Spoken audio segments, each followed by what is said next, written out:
आप सभी का सादर अभिवादन। मैं Harish Kumar Pandey, Aditya Prakash Jalan teachers training college Kudlum Ranchi से बीएड सेकेंड ईयर के course 10 creating an inclusive school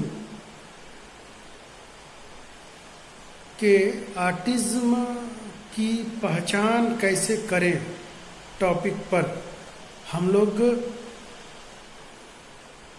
विचार विमर्श करेंगे और यह ऑडियो और विजुअल जो मटेरियल आपके पास पहुंचेगा तो ऑटिज्म से पीड़ित बच्चे की पहचान कैसे करें टॉपिक पर आप लोगों की जो भी क्वेरीज होगी, जो भी प्रश्न पूछने होंगे, जो भी समस्या समझने में उत्पन्न हो रही होगी, उसको आप लोग आपके विचार कमेंट बॉक्स में या जो क्लास होती है ऑनलाइन, तो ऑनलाइन क्लास में वहाँ पे सिर्फ इस टॉपिक पे कि ऑटिज्म से पीड़ित बच्चे की पहचान कैसे की जाए, उनके क्या क्या लक्षण क्या होते हैं, कैसे उनकी पहचान की जाए, ये हम लोग परिचर्चा करेंगे। एक सुझाव मैं कोशिश करता हूँ कि एक अच्छी बातों को अगर हम लोग सीखते जाएंगे तो बहुत सी बातों को सीख जाएंगे। मैं ये पूरे स्टडी करने के बाद जो मैं अगर कंक्लूजन हमसे पूछा जाए और आप लोग सीटेट या कोई भी कॉम्पिटिटिव एग्जाम की जो परीक्षाएं देते हैं उसमें एक प्रश्न ये भी आता है कि क्यों ना प्राइमरी एजुकेशन पूरी की पूरी महिलाओं को समर्पित कर दी जाए या उनके हाथों में सौंप दी जाए। मैं ये प्रश्न नहीं उठा रहा हूँ, मैं ये सिर्फ एग्जाम्पल दे रहा हूँ कि इसका उत्तर जो उसमें आता है उन उत्तरों में एक सर्वप्रथम कारक जो माना गया है वो है धैर्य। जिसके अंदर धैर्य है वह देर सवेर वो किसी भी पेशे में सफल हो जाता है। जिस व्यक्ति के अंदर धैर्य की सीमा कम है वो व्यक्ति खुद भी परेशान होता है और दूसरों को भी परेशान करता है। इसलिए मैंने एग्जाम्पल भी दिया कि उस प्रतियोगी परीक्षाओं में जो प्रश्न आते हैं वो महिलाओं, क्योंकि महिलाओं के अंदर पेशेंस बहुत ज्यादा होता है। मनोविज्ञान के मैं उन कारणों पर नहीं जाना चाहता कि मनोविज्ञान की ये कारण है कि महिलाओं में पेशेंस होता ही, ये बात भाई मैं तो कोई बहुत बड़ा मनोवैज्ञानिक नहीं हूं, लेकिन अब तक जो मैं शिक्षा पे मैं जो पढ़ा और उस पे जो मैं अपना जो मैं व्यूज में रखता हूं, तो मैं अब तक ये हो सकता है कि मेरा अपना विचार हो लेकिन आप लोग इस विचार पे संतुष्ट होंगे। महिलाओं के अंदर और पुरुषों के अंदर धैर्य में कहा गया कि महिलाओं में ज्यादा होता है, पुरुषों में कम होता है। इसका कारण एक और एक मात्र यह है कि महिलाएं उन परिस्थितियों को बार बार उस परिस्थितियों में अपने को गुजारती है, वहां पे समय देती है और उस परिस्थिति में उसकी संवेदना जुड़ी होती है। मैं इसमें आप लोग नोट करेंगे, अगर कभी कोई डाउट भी होगा तो इसी को मैं 2 बिंदु को मैं लूंगा। एक, उसकी संवेदना। क्यों? क्योंकि वो बच्चे को वो 9 महीने गर्भ में रखी है, तो नंबर 1 उसकी संवेदना उसके प्रति, उसको दुख नहीं होगा, उसको झुझलाहट नहीं होगी, उसको चिड़चिड़ापन नहीं होगा। क्यों? क्योंकि उसके अंदर संवेदना का जन्म हो चुका है। अगर चूंकि मैं टॉपिक मेरा दूसरा है, लेकिन अगर ये बातें अगर ऐसी आ जाएंगी तो मैं उसको भी उस बात पर रखता हूं कि पुरुषों में भी महिलाओं से ज्यादा संवेदना उत्पन्न हुई है, इतिहास गवाह है, लेकिन उसके लिए पेशेंस की जरूरत है। अन्य पेशे में उतनी धैर्य की जरूरत, डॉक्टरी पेशे को छोड़ के पेशे में थोड़ा धैर्य कम होगा तो निकल जाएगा, काम चल जाएगा, लेकिन टीचिंग प्रोफेशन में धैर्य की बहुत जरूरत है। ये कोई ये मार्केटिंग का काम नहीं है कि नहीं आज नहीं हुआ तो ये काम बिगड़ गया। और संभवतः शीर्ष पर बैठे लोगों को इस बात को भूल गए, क्योंकि वो लोग पढ़ना छोड़ दिए। और ये मैं वीडियो में मैं बोल रहा हूं, पहचानिए आप धीरे धीरे हर वर्ष एक एक सीढ़ी से आप नीचे उतरते जा रहे हैं शिक्षा के पावदान पे। कारण धैर्य की कमी। कोई भी रिसर्च एक दिन में नहीं हो सकता। मैं रिसर्च करूं आपको लाभ मिल जाए ऐसा कदापि नहीं हो सकता। उसका इम्प्लीमेंटेशन का लाभ मिलेगा, लेकिन रिसर्च मैं करूं और आप उसको वो चाहे तो वो लाभ आपको नहीं मिलेगा, क्योंकि मैंने किया है तो मेरे पास उसका ज्ञान होगा।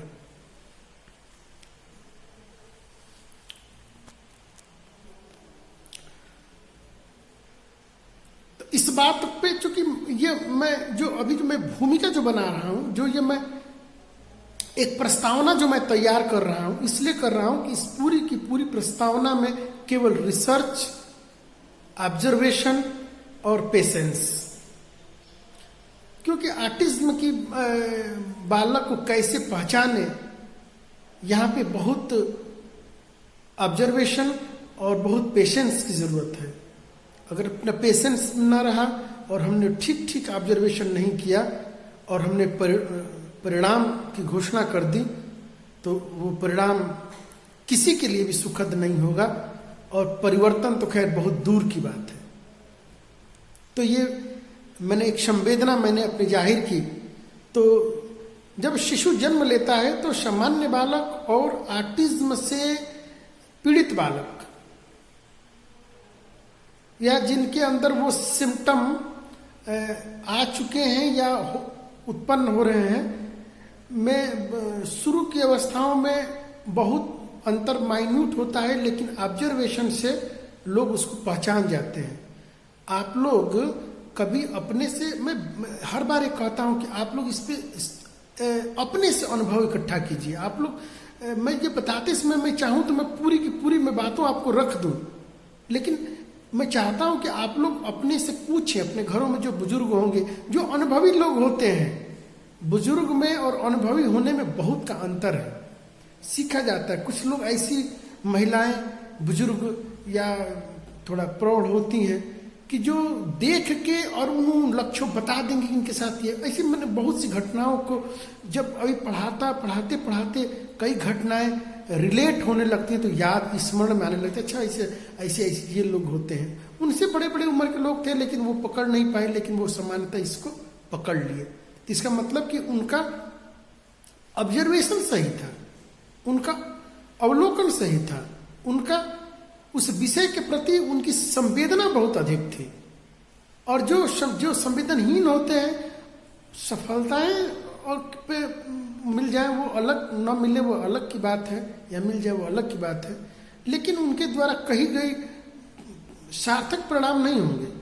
अब गांधी जी को आप देख लीजिए, क्या उन्होंने कोई भी बात को तुरंत की घोषणा की है?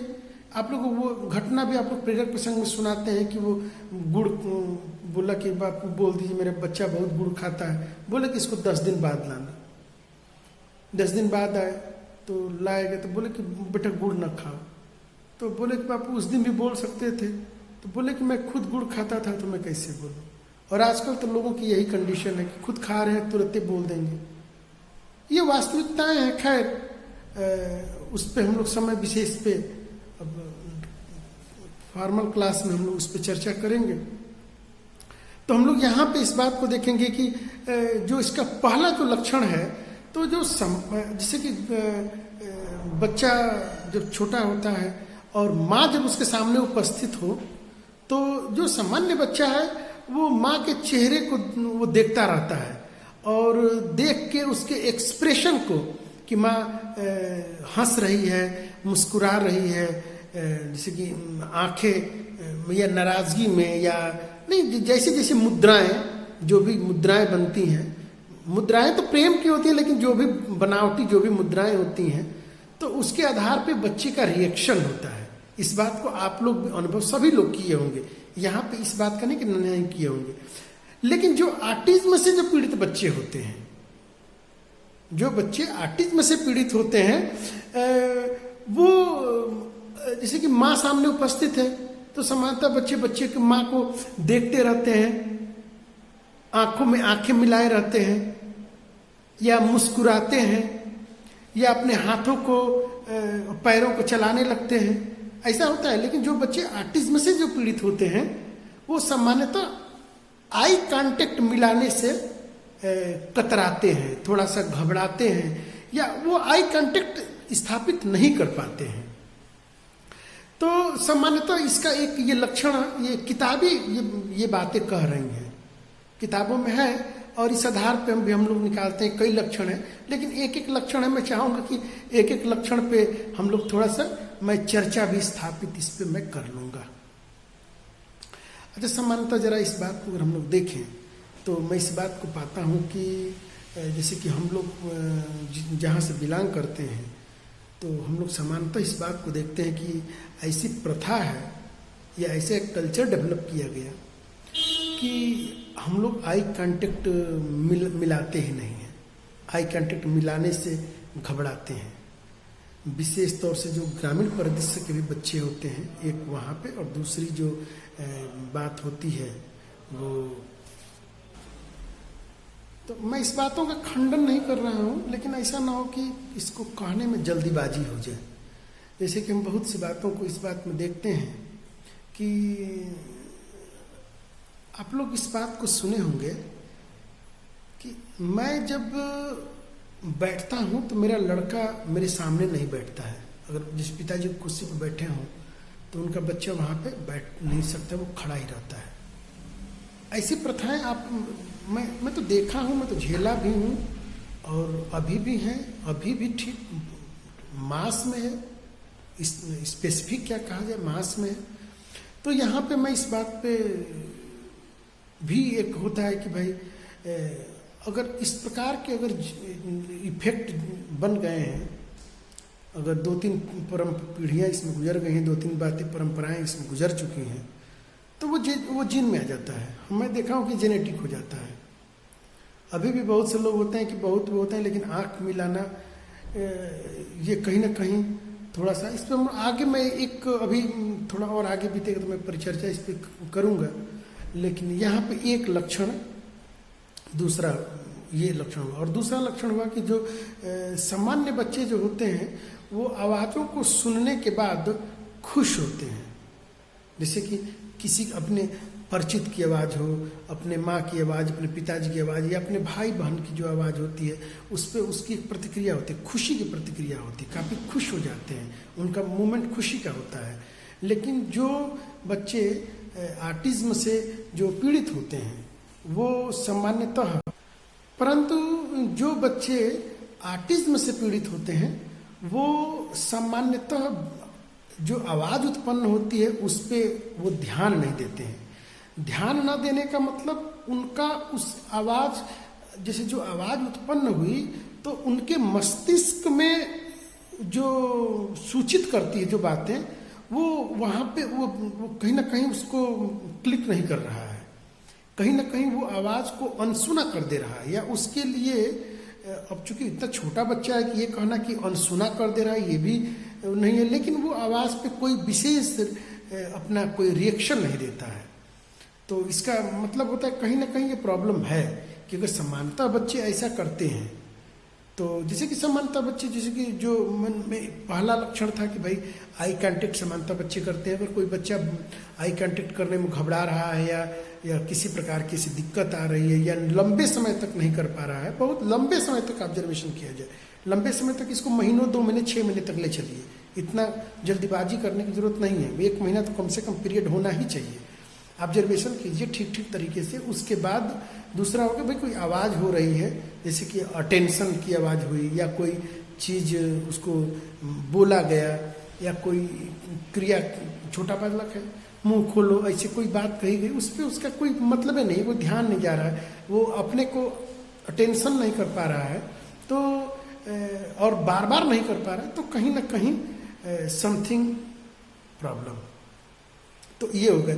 तीसरा इसमें तीसरा हम लोग इसको, और तीसरा हो जाएगा कि जो सामान्य बच्चे होते हैं वो उनकी धीरे धीरे जैसे जैसे जैसे उम्र उनकी बढ़ती है, 11, 12, 13 महीने के जब हो जाते हैं, और या ऊपर के और उसके ऊपर के जितने भी ऊपर अवस्था में हो जाए, तो उनकी भाषा विकास होती जाती है। भाषा विकास का मतलब ये हुआ कि उनकी जो शब्दावली होती है वह शब्दावली बढ़ती जाती है, शब्दों का भंडार बढ़ता जाता है, वो सीखते जाते हैं और उनके शब्द। लेकिन जो बच्चे ऑटिज्म से अगर उनको पीड़ित हैं या उनके अंदर वो लक्षण बन रहे हैं, तो सामान्यतः वो क्या होता है कि उनके शब्द भंडार में वृद्धि नहीं होती है। पिछली बार मैं जब बताया था क्लास लेते समय कि एक ही वाक्य को बार बार दोहराना, एक ही वाक्य को बार बार दोहराने का अर्थ यही हुआ कि उनके पास शब्द भंडार की कमी है। अच्छा, जरा यहाँ पे एक बात को और देख लिया जाए, जैसे कि अगर सामान्यतः हम ही आप लोग हैं, अगर हमारे पास भी शब्दावली का अभाव हो तो हम भी पर्टिकुलर एक ही शब्दों का प्रयोग हर बार वही उसी के तरीके से हम लोग करते हैं। तो इस बात को हमें समझना होगा कि चूंकि अगर वो विद्यार्थी वर्ग में है, अगर वो एक ही शब्द को बार बार वो कर रहा है या नए शब्द नहीं सीख पा रहा है, तो हम उसको ऑटिज्म से कह सकते हैं। लेकिन अगर बड़ा विद्यार्थी है तो क्लास में जैसे कि हम लोग मान लेंगे 10th के टीचर हो गए, अब बच्चा वहाँ पे, तो हम लोग इस बात को भी ध्यान में जरूर रखेंगे कि हम उसकी शब्दावली को भी परखें कि कहीं ऐसा तो नहीं ना कि मैंने 3 जो पॉइंट में, तीनों पॉइंट का में खंडन भी है। तो अगर ऊपर क्लास में, ये छोटी क्लास में तो ये बातें पहचान में आ जाएंगी, लेकिन अब ऊपर लेवल पे कहीं 2.5 वर्ष से तो उसके लक्षण स्पष्ट हो जाते हैं। लेकिन अगर ऊपर लेवल पर अगर आपको पहचानना पड़े, तो चूंकि ऊपर लेवल तो भाई हम लोग तो 6ठी के बाद के ही शिक्षक बनेंगे, तो वहाँ पे इस प्रकार के लक्षण होंगे। तो इन लक्षणों पे भी हम लोगों को एक प्रकार से ध्यान अपना आकर्षित करना पड़ेगा, और हमको इस बात को थोड़ा बहुत मतलब कि जब भी कोई बात करे तो मुझे एक थ्योरी बहुत अच्छी लगती है, गेस्टाल्ट थ्योरी, मतलब पूर्णाकार की जो थ्योरी है, कि जब भी आप कोई भी आपके सामने समस्या होती है तो समस्या को हम अलग अलग टुकड़ों में नहीं लेते हैं। कोई भी समस्या हल होती है तो अचानक हल होती है और संपूर्णता में ही उसका हल निकलता है, और ये सच भी है। ये थ्योरी मुझे बहुत अच्छी लगती है। बाकी अन्य थ्योरियाँ वो टुकड़ों में विश्वास करती अलग अलग है, लेकिन इस थ्योरी पे मेरा शुरू से जब मैं पढ़ा था तो मेरा रुझान इसके प्रति काफ़ी अच्छा है, क्योंकि जब भी कोई समस्या होती है तो हम इस समस्या को टुकड़ों में नहीं बांटते हैं, हम पूरी समस्या को सामने रखते हैं और उस पर विचार करते हैं, और यकायक अचानक से ही उसका हल निकल जाता है। तो इस प्रकार से हमारी ये इसकी, हाँ, चौथी जो पॉइंट है, ये पॉइंट थोड़ा महत्वपूर्ण है। ये पॉइंट गौर करने लायक है कि जो सामान्य बच्चे होते हैं वो, जैसे कि उनको अगर छोटा बच्चा है उनके माँ बाप से अलग कर दीजिए तो सामान्यतः वो बच्चे रोते हैं, वो परेशान होंगे, रोएंगे, मतलब वो अलगाव की बात वो नहीं बर्दाश्त कर सकते।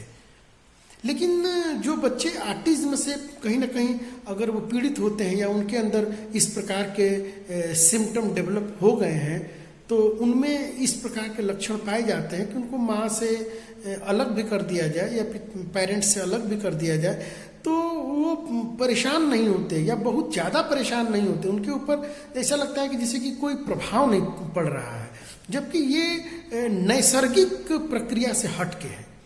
तो ऑटिज्म की अन्य बातों पे अगर अपर क्लास में तो थोड़ा सा मेरा वहाँ पे है कि भाई वो लक्षण में तो आ रहा है, लेकिन उन लक्षणों पे टीचर को एक विहंगम, काफ़ी व्यापक और काफ़ी गंभीर होने की ज़रूरत है। लेकिन ये लक्षण थोड़ा सा ये अब नॉर्मल है, इसको हम लोग सामान्यतः ऐसे ही लेंगे, क्योंकि अगर हम कभी भी अपने अगर हम लोग बड़े भी हो जाते हैं, इवन अगर हम 10वीं क्लास में पढ़ते हैं और माँ से अचानक से अलग होना पड़े कुछ दिन के लिए, माँ बाहर जाती है, तो बच्चा 2-3 दिन बाद के वो तो 1-8 घंटे बाद ही वो निरंतर रोने लगता है। वो क्योंकि जो एक इमोशनल जो अटैचमेंट होता है, जहाँ पे कि भाषा की कोई परिभाषा से वो परे है, तो वहाँ पर इस बात पे ये है, लेकिन ये लक्षण काफ़ी मुझे ये प्रभावित कर रहा है कि जो कि सामान्य बच्चे माँ से या अपने पेरेंट्स से या अपने क्लोथ से जब अलगाव होता है तो विशेष प्रभाव नहीं पड़ता उनके सेहत पे, लेकिन जैसे कि अगर निकटता है, घनिष्ठता है और उनके अंदर इस प्रकार की है अगर बात आ रही है तो कहीं ना कहीं वो नॉर्मल बच्चा नहीं है, वो कहीं ना कहीं कुछ ना कुछ प्रॉब्लम है। हाँ, अगला जो पॉइंट है जो 5वां वो और भी महत्वपूर्ण है। जो बच्चे ऑटिज्म से पीड़ित होते हैं अगर उनको तकलीफ हो तो कोई प्रतिक्रिया, विशेष प्रतिक्रिया नहीं करते, और या तकलीफ या कोई समस्या अगर हो गई तो भी प्रतिक्रिया नहीं करते, या होने वाली है या उनको ऐसा लग रहा है, असहज फील हो रहे हैं तो भी बहुत ज़्यादा उनके ऊपर प्रतिक्रिया नहीं करते, कोई प्रभाव भी नहीं पड़ता। तो ये भी पॉइंट एक महत्वपूर्ण है। अच्छा, जब मैं इन बातों पर जब मैं विचार करता हूँ, मैं सोचने लगता हूँ तो ये बहुत गंभीर बातें हो जाती हैं कि चूँकि स्टडी करने के बाद आपके मस्तिष्क में बहुत सी बातें हैं। अब ये ऐसी सी बातें आती हैं जो कि मुझे काफ़ी असहज महसूस करती हैं कि जैसे कि जो बच्चे ऑटिज्म से या ऑटिस्टिक जो बच्चे होते हैं, जो ऑटिज्म से जो पीड़ित हैं, तो वो कोई समस्या के प्रति विशेष प्रतिक्रिया नहीं करते। तो ऐसे तो भाई आप लोग भी जरा इस पे विचार कीजिएगा। किताब में है, किताब में भी आप लोग पढ़िएगा मैं जो बता रहा हूँ, और फिर क्लास में आप लोग इस पे आप लोग अपने अपने विचार दीजिएगा, फिर उस पे एक निष्कर्ष पे पहुँचा जाएगा कि किस प्रकार की ये बातें हैं कि जो ऑटिज्म से पीड़ित हैं वो विशेष प्रतिक्रिया नहीं करते, और अगर कोई सामान्य बच्चा है प्रतिक्रिया करता है तो भी लोग उसको मारते हैं, और प्रतिक्रिया न करे तो उसको बड़ा अच्छा मानते हैं। हमने तो ऐसा ही अब मैं देखा हूँ कि लोग कहते हैं कि मेरा बच्चा तो रोता ही नहीं है, किसी के पास चला जाता है।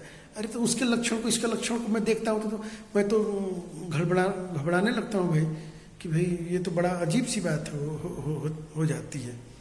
तो थोड़ा आप लोग भी काफ़ी विद्वान हैं और आप लोग इतने लोग हैं, अनुभव भी है, पिछली बार जो बात भी हुई थी तो कुछ अलग अलग अनुभव है।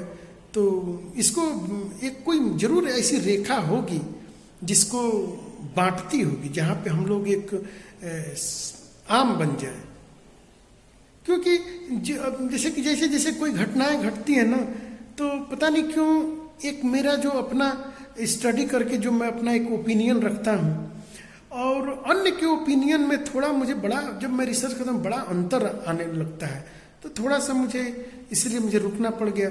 और मस्तिष्क जब तक आगे बढ़ने का अलाउ नहीं कर रहा है तो फिर कैसे उस पर बढ़ा जाएगा, ये थोड़ा सा विचार मैं करने लगता हूँ।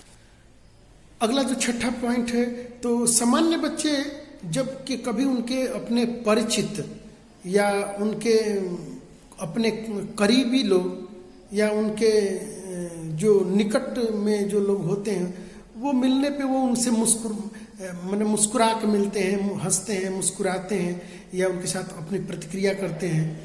लेकिन जो बच्चे ऑटिज्म से पीड़ित होते हैं वो सामान्यतः जैसे कि मिलने के बाद भी कोई ऐसी प्रतिक्रिया अनुक्रिया नहीं होती है और ना ही वो मिलना पसंद भी नहीं करते हैं। तो अगर ये अभी 6 लक्षण पे हम लोग जो चर्चा किए, तो इन लक्षणों पे अगर हम लोग थोड़ा सा ये लक्षण ये बताते हैं कि ये बच्चा है। अच्छा, मैंने कुछ बातों पे, अपनी बातों पे ही मैंने अपना विचार रखा, कुछ वो दिया ताकि जिससे कि आप लोगों के भी मस्तिष्क में कई प्रकार की बातें दौड़े, रन करें और आप लोग उस पर विचार करें। तब जब तक आप लोग विचार नहीं करेंगे तो फिर नहीं कहाँ से, तो फिर मस्तिष्क भी जागृत नहीं होता है। मस्तिष्क को जागृत करने के लिए सबसे जरूरी है जो आपकी जो विधि है ब्रेन स्टॉर्मिंग। आप अपने नए नए विचारों पे डालिए और ऐसा क्यों, ऐसा कैसे, ऐसा क्यों हो रहा है, तो आपको बहुत नए नए तथ्यों को जानने को और समझने को मिलेगा।